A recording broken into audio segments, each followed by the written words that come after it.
It's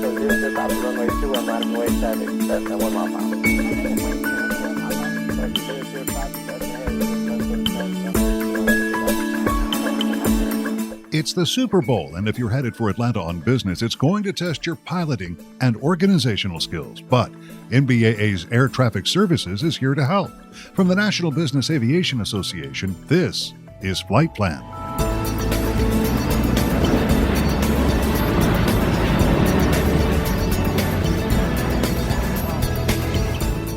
I'm Pete Combs with your trusted source for business aviation news. The Super Bowl is one of several special events taking place this year, and a lot of them are going to require operators to comply with special ATC procedures. I'm talking with Dean Snell, manager of NBAA's Air Traffic Services, based at the FAA's Air Traffic Control System Command Center, not very far from Dulles International Airport near Washington, D.C. Dean, Atlanta is already one very busy airport environment. Exactly. Many people know that Atlanta Hartsfield is one of the busiest airports, not just in the country, but in the world. So we're also looking at how we're going to spread out the volume to the satellite airports, which will be the ones used primarily by business aviation operators and folks coming in on other types of flights.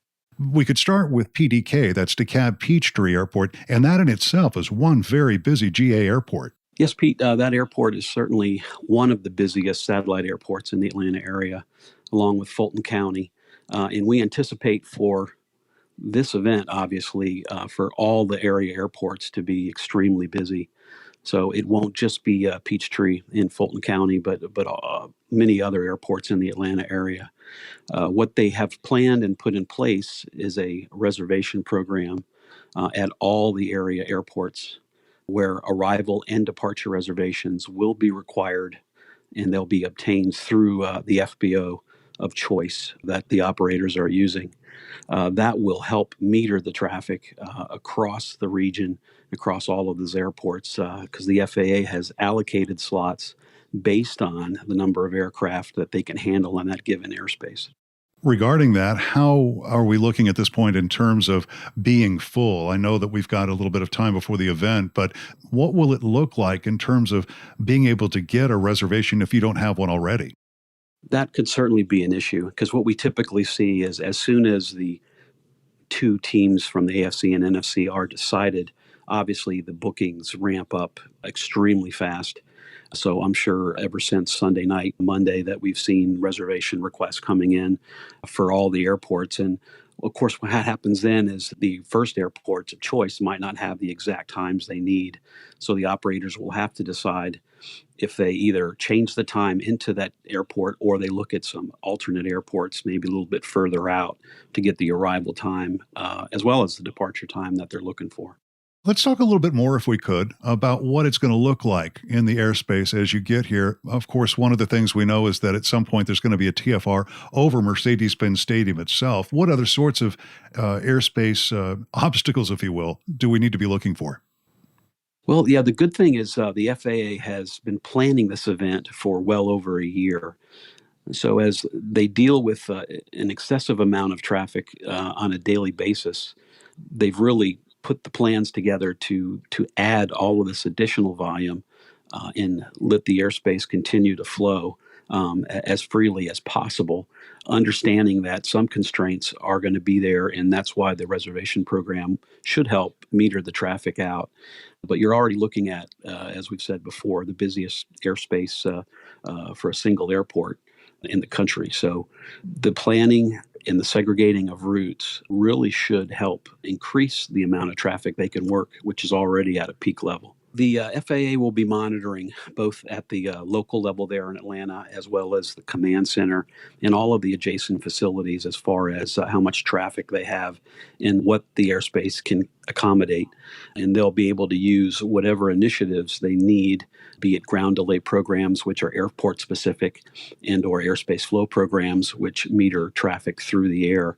So they'll be looking at whatever initiatives are needed. Not necessarily will they implement those initiatives unless they are needed, but that tool will be there if required.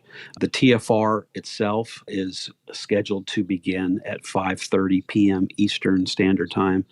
They're centered on Mercedes-Benz Stadium, and it will capture Atlanta Hartsfield, Peachtree DeKalb, and Fulton County airports.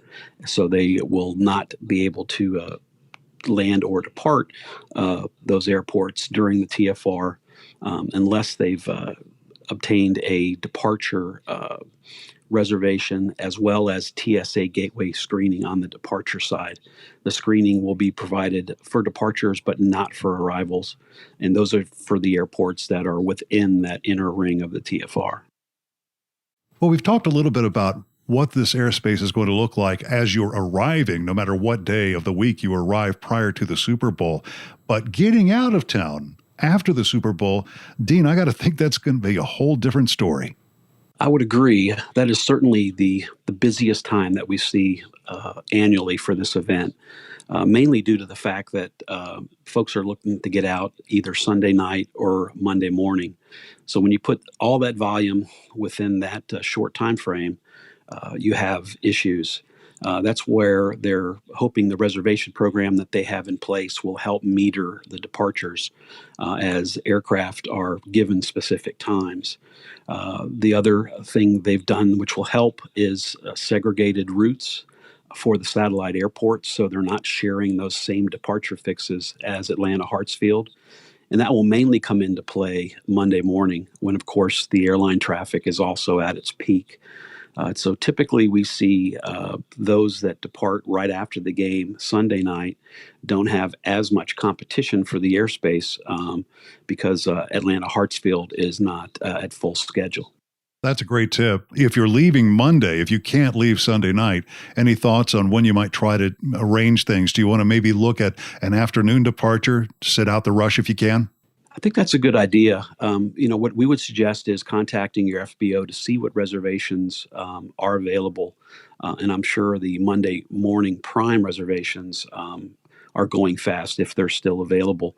But if they can plan to depart in the afternoon, they'll beat that morning rush and they'll be able to take their time in getting to the airport on Monday and avoid that congested period of time. Is there any other advice, any more tips that you might have? You said make your reservation early, but I wonder if there's some other procedural ideas that we might be able to employ. I would say that flight operators should just bring their patience, understanding that the volume for this event can certainly create some issues. And primarily if we have poor weather on the departure night and the following day on Monday, that will certainly slow things down if we get into a de-icing event as they have to meter the traffic and take into account the holdover times with de-icing. So that will certainly slow things down. If that does occur, that will require much patience by our flight operators. I can add one thought in terms of advice. If you can land on the city's west side, if you can base there during your stay in the Atlanta metro area, you might be a little bit better off. You'll actually find that traffic might be a little bit better than it would be otherwise. You're also going to want to check your route into the event itself, into the Super Bowl, or if you're attending events at the World Congress Center, at Centennial Olympic Park, at any of those venues, you're going to want to look for traffic restrictions that wouldn't be in place normally in a city that is already very well known for its terrible traffic on the roads. As far as the weather, we'll have to watch that, but I have to tell you, we've had some pretty rough weather this winter, and that is something that you're going to want to look for as well. Well, I think your suggestions at looking at alternate airports is a good idea, especially as we get closer to the event and those prime slot reservation times at the prime airports are gone. People will be somewhat forced to those smaller airports, but that is not necessarily a bad thing. As you stated, many of them have a clear shot into the city, and they won't be dealing with the volume that some of those primary satellite airports have. So I think that's a great idea, especially for those planning the last minute trip. We look forward to a safe event, and the security aspects of it certainly are heightened. And we anticipate law enforcement and the FAA both to be at their highest level and on their game.